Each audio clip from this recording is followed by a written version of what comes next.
Според експертизи по делото, в пробите взети от Костадин Стоянов, освен съдържание на алкохол, е имало и наличие на високо рисково наркотично вещество – канабис. Колко промила алкохол в кръвта измерихте с дрегера на Костадин? Пред съдията казахте 0,63. Да.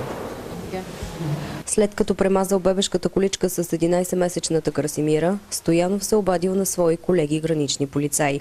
Те бързо се отзовали да му помагат, твърдят свидетели. Граничните бяха, не знам, 20 или 50 човека, много бяха. Взимаха го настрани, купиха му мляко, му даваха, даже и аз се развиках и половината село го видяхме това нещо.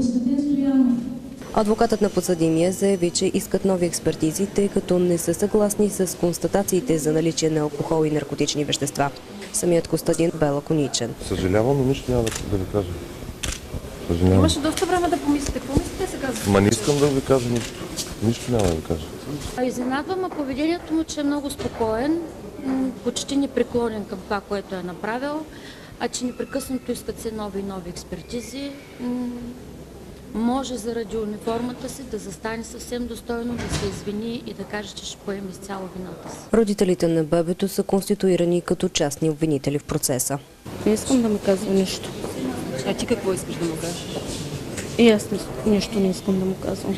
Всеки ден го изживяваме, но сега наново всичко се връща. Максимално справедливо е, доживотно присъдено, понеже няма така, поне максималното по закон.